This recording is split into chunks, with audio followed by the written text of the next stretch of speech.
Hello welcome my dear friends. आज का video इस तरह का बना है कि भाई अभी मैं थोड़ी देर पहले सोच रहा था कि भाई थोड़ा एक लिख रहा था कि बच्चे काफ़ी बार क्या होता है कि परेशान हो जाते हैं कि भाई सर इंग्लिश का स्ट्रक्चर तो दिया हुआ है पर इसको फॉलो करें कि नहीं फॉलो करें। मतलब काफ़ी बार क्या होता है कि भाई फॉलो तो करना है, ठीक है, पर कोई एक सेंटेंस स्ट्रक्चर होता है तो उसमें फॉलो नहीं होता है, ठीक है। काफ़ी सेंटेंस में सेंटेंस स्ट्रक्चर फॉलो नहीं होता, मतलब एक्सेप्शन होता है।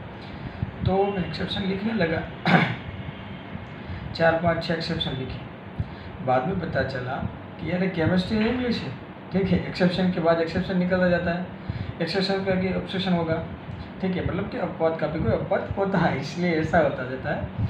तो बच्चे काफ़ी बार क्या होता है कि भाई इससे परेशान हो जाते हैं कि टेंस तो इसमें 12 बोले गए, ठीक है। वो टेंस में भी टेंस के भी टेंस निकलते हैं, ठीक है, उसके भी कोई अलग अलग निकलते जाते हैं।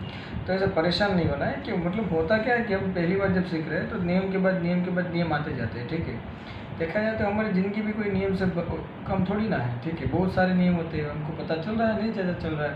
तो मानो कि नियम कैसा बोला व्यक्ति पूरे दिन में 3 बार खाना है, 1 बार नहाना है, मानो कि शाम को भी नहाना, मतलब 2 बार तो नहाना हो गया। चप्पल पहन के जाना है, ठीक है, या शूज़ पहन के जाना है, कपड़े पहनने हैं, अच्छे पहनने हैं, आयरन किए हुए कपड़े पहनने हैं, अच्छे से बाल बनाए हुए रखने हैं। देखो मेरे बाल तो अभी बहुत ख़राब है, ठीक है। मतलब ऐसे सारे नियम से भरे पड़े हैं, तो हमें पता भी क्या चल रहा है कि भाई ऐसे ऐसे नियम हो रहे हैं, ठीक है। मतलब हम उससे क्या हो रहा है, हैबिचुअल हो गए। तो इंग्लिश में भी ऐसा होता है कि भाई थोड़े थोड़े बहुत ये जो टेंसेस के जो रूल्स होते हैं और ग्रामर के जो रूल्स होते हैं उससे आप हैबिचुअल हो जाओ। और दूसरी बात ये कि बच्चे काफ़ी बार कहते हैं कि सर ग्रामर पे ध्यान दो, तो ओके बोल जाते हैं, ओके एक ओके भी याद रखो तो उसमें कोई साइलेंट हो जाता है, साइलेंट याद रखो तो उससे कोई अलग नियम बाहर आ जाता है, उससे भी ग्रामर रिलेट करती है, ठीक है। तो ऐसा नहीं है, ऐसा सब कुछ है भी बहुत कम है, इतना ज़्यादा नहीं है कि भाई आप इंग्लिश बोल ही नहीं पाओगे, ठीक है। इंग्लिश कोई ऐसी लैंग्वेज नहीं है। सबसे पहले मैंने सब बच्चों को बोल रहा है कि भाई इंग्लिश में ग्रामर से ज़्यादा इम्पोर्टेंट है इंग्लिश बोलना, ठीक है। सॉरी, इंग्लिश में सबसे ज़्यादा है ज़रूरी, ग्रामर से ज़्यादा ज़रूरी बोलना। जब भी आप इंग्लिश बोलोगे नहीं तब आपको पता नहीं चलेगा कि इंग्लिश को मतलब करना कैसे। मतलब आपको सीधे साधे की बात करते हैं, ठीक है। चलो मानो कि मैंने आपको 1000 बार बोल दिया कि भाई ऐसे गाड़ी चलाना है, मतलब कार, ठीक है, इसको ऐसे हैंडल पकड़ना है, ऐसे गियर लगाना है, सब कुछ मैंने आपको सिखा दिया। मतलब सिखा दिया से मतलब है मैंने आपको बोल दिया, तो आपको गाड़ी आ जाएगी, नहीं आएगी। आपको गाड़ी कब आएगी, जब आप चलाने लगोगे तभी आपको गाड़ी चलानी आएगी, ठीक है। मतलब ऐसा ही होता है इंग्लिश में, सभी जगह ऐसा होता है कि जब आप करने लगो तभी आपको पता चलेगा कि क्या क्या दिक्कतें आती हैं। उन्हीं दिक्कतों को आप ही सोल्व करते जाते हो और आपके साथ सोल्यूशन हो जाता है, अंत में आपको गाड़ी भी आ जाती है, ठीक है। इस तरह से होता है कि भाई पहले आप गाड़ी चलाना तो सीखो, ठीक है। पहली बार तो आपको दिक्कत लगेगी भाई चाबी चालू कैसे करें, काफ़ी बार तो होता है भाई चाबी चालू क्यों हो नहीं रही है, ठीक है। गियर कहीं ढूंढ रहे हैं कि कहाँ पे है, या आगे है पीछे है, कितना दूर है, ठीक है। आपका हाथ भी इसके साथ एडजस्ट नहीं कर पा रहा है, ये इससे काफ़ी सारी दिक्कतें आती हैं। तो ये बहुत बड़ी बात नहीं है, मतलब छोटी बात है कि भाई चलो आप कुछ हैबिचुअल हो गए, मतलब उसके साथ काम करने लगो तो आसानी से आ जाएगी। मतलब सबसे पहली बात है कि बोलने लगो, आप इंग्लिश बोलने लगो तभी आपको आएगी, ठीक है। लोग ये मत समझो कि भाई इंग्लिश एक केमिस्ट्री की तरह है, सर इसमें बेवकूफ़ होते हैं, इसमें बेवकूफ़ होते हैं। एक्सेप्शन इतने ज़्यादा नहीं होते जरूर है। मुझे ये लगता है कि भाई इंग्लिश और केमिस्ट्री एक दूसरे के कजिन होते होंगे, तभी तो एक कॉमन रूल्स उसमें बना हुआ है।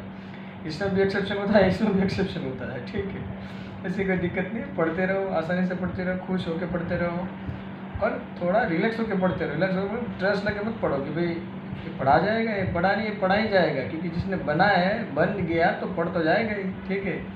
अभी मानो कि न्यूटन को अपने रूल्स बनाने में काफ़ी सारी दिक्कतें आई होगी, हमको तो सिर्फ उसे याद रखना है। इसलिए इंग्लिश कोई लैंग्वेज जिसने बनाई उसने कितनी सारी दिक्कतें उठाई होगी, ठीक है।